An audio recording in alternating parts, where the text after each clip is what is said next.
Saudações ecológicas. Todos temos o direito ao meio ambiente ecologicamente equilibrado, bem de uso comum do povo e essencial à sadia qualidade de vida, impondo seu poder público e a coletividade o dever de defendê-lo e preservá-lo para as presentes e futuras gerações. Essa é a série Natureza Selvagem, onde aborda desastres ecológicos causados pela ganância e negligência do homem em relação ao meio ambiente. Então já deixa seu like para ajudar o canal com seu incentivo. Na madrugada da sexta-feira, 24 de março de 1989, o capitão José Pires Ward, submetido à jornada excessiva de trabalho, bebia uísque em sua cabine, no navio Exxon Valdez. De uma forma irresponsável e negligente, ele havia deixado nas mãos de um subordinado o leme do superpetroleiro de 330 metros de comprimento. O navio estava viajando fora da rota tradicional, na tentativa de evitar o gelo que se formara na região e que estava atrapalhando a viagem. O navio saíra pouco antes do porto de Valdez, no Alasca, Estados Unidos, ponto terminal de um oleoduto de 1.200 km de extensão, e atravessava o Estreito Príncipe William, uma delgada faixa de mar ladeada por montanhas geladas e povoada por lontras, focas, aves marinhas e cardumes de salmão, arenque e linguado. O Alasca é uma região de grande diversidade biológica, de grandes reservas de unidades de conservação, uma área com grande número de sítios de reprodução de várias espécies marinhas e terrestres. Local de alimentação de enorme quantidade de espécies marinhas. A economia local depende da pesca de arenques, que são pequenos peixes gordurosos, e de salmões para empregar pescadores nativos. De repente, o silêncio gelado da madrugada foi cortado por um ruído surdo, o navio sacudido por um estremeção. O petroleiro Exxon Valdez colidiu num recife do Golfo do Alasca, derramando uma grande mancha negra equivalente a 257 mil barris de petróleo que carregava a morte, devastando a costa do Alasca. Em poucos minutos, a bela paisagem branca começou a se tingir de negro, causando o maior desastre ambiental da história.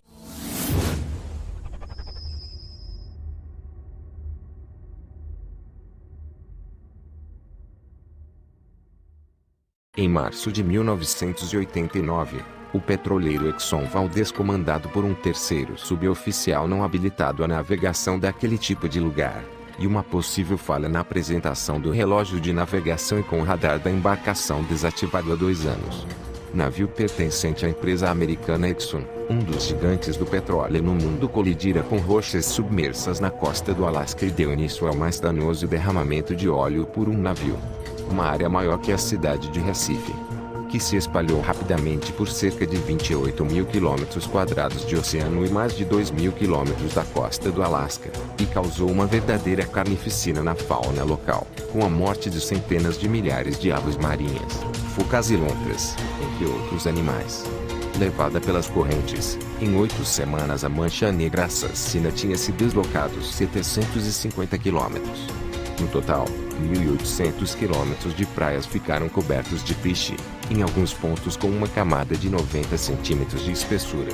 A pluma de contaminação do petróleo bruto foi facilmente dispersa no oceano, parte dela foi para o sul e parte para o oeste, partindo do seu ponto de origem.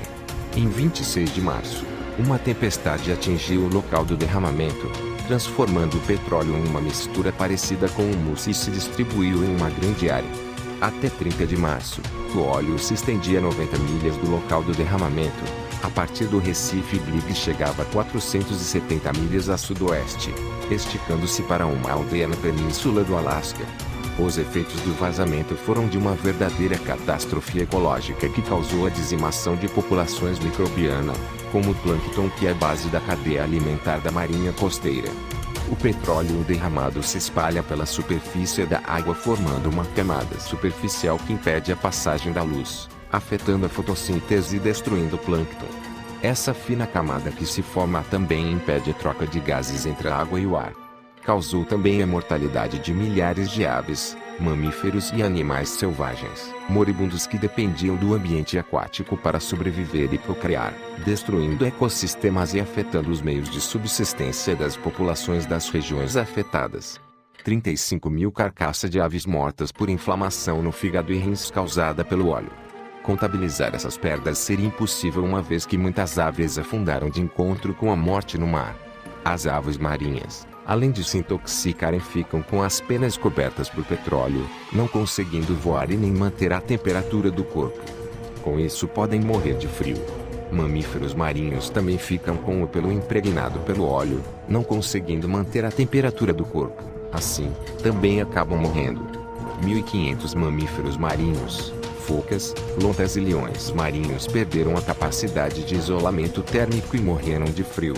Os peixes, quando em contato com o petróleo, morrem de asfixia, pois o óleo se fixa em suas branquias, impedindo que eles façam as trocas gasosas com o ambiente. Hoje, pesquisadores já sabem que mesmo quantidades muito pequenas de petróleo têm um grande impacto sobre as ovas desses peixes.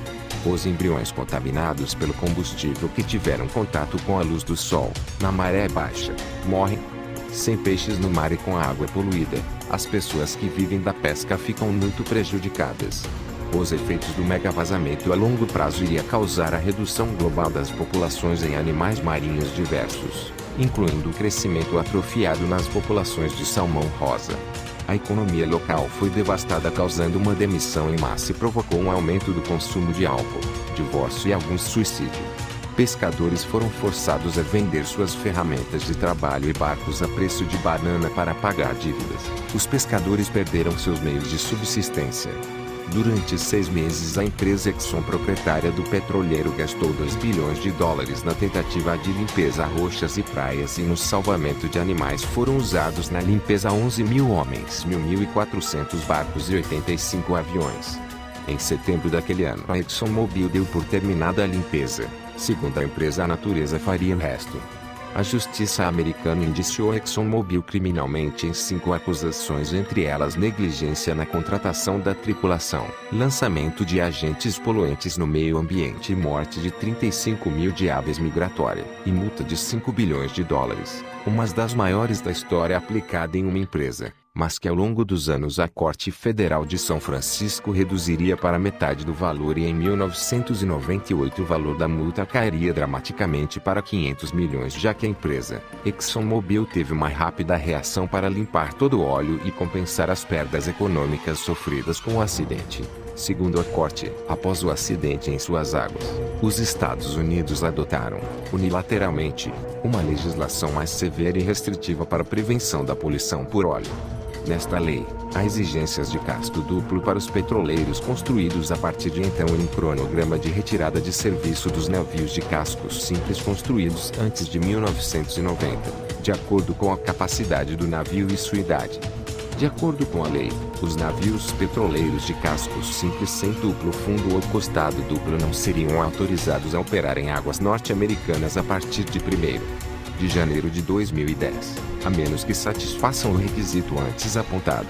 O vazamento de óleo do petroleiro Exxon Valdez, em 1989, ainda prejudica a fauna do Alasca, segundo cientistas do Serviço Nacional de Pesca Marinha dos Estados Unidos. Mais de 2 décadas após o derrame, bolsões de petróleo ainda são encontrados abaixo da superfície de praias, muitas vezes em lugares protegidos de ventos e ondas, o que ajudaria a quebrar e remover o restante. O Instituto Ologiwati, uma das mais respeitadas instituições de diagnóstico ambiental do planeta, estima que desde o naufrágio do Exxon Valdez, em 1989, o maior ocorrido em toda a história, já foram derramadas mais de 1 milhão de toneladas de óleo nos mares. Ou 30 vezes o que o Valdez derramou.